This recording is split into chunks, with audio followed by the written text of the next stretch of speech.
Okay, Frank Miller, Xerxes, the fall of the House of Darius, and the rise of Alexander.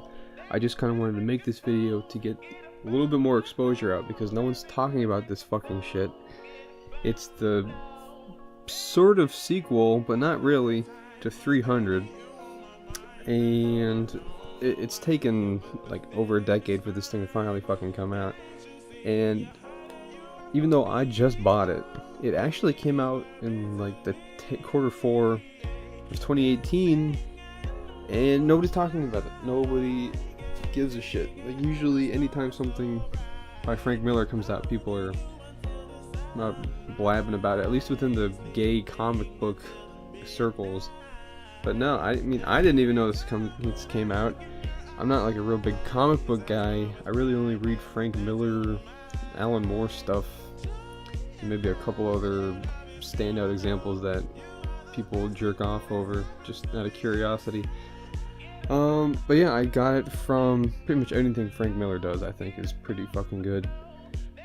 So I got it from Barnes and Nobles on sale, and yeah, if you've seen the sequel movie to 300, The Rise of an Empire, whatever it was called, with Themistocles with the Athenians, the book, fortunately, is like nothing like that.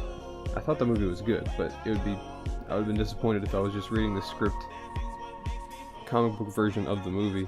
It's like 10% similar to the movie. It has Themistocles in it and Xerxes is in it. It's in the 300 universe. Other than that, it's completely different.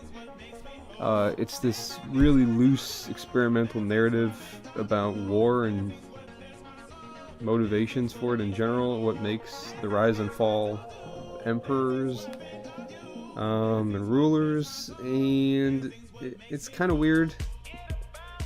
People are complaining about how loose the structure is, how it's not just like a simple narrative like 300 was, where it's just reenactment of the battle, the outnumbered Spartans versus the billions of Persians, whatever. This symbolic fight to the death. The Xerxes is nothing like that at all. No, but it's great. I like it a lot. I think it looks great. The hardcover, it's nice having this. You're on 8x14 pages instead of your dinky little comic book where it's all squashed in. Hardcover is definitely better buy. It's probably honestly cheaper to buy that than buying all 5 issues separately anyway at this point, but no one's done that because no one's talking about it, and the very few people that are talking about Xerxes are the fat, ugly cunt faggots that bitch and moan about Frank Miller, everything post 2000. They hated Dark Knight Strikes Again. They thought it was too stupid and weird. They didn't like All-Star Batman and how crazy it was. They thought Holy Terror was anti-Islamic, Islamophobic. These are the people they're the only ones who've been talking about it so far. And well, fuck them. They were wrong then. They're wrong now. This book is great. It stands on the same quality level at least as the original book in just about every way I could think, except I guess it's not as tight. It's not as efficient as far as the structure. It's a little loose, but I think the craziness of Frank Miller kind of makes that work anyway. It's more interesting than the usual garbage you see put out. So just as good as 300. Go get it. Get it now.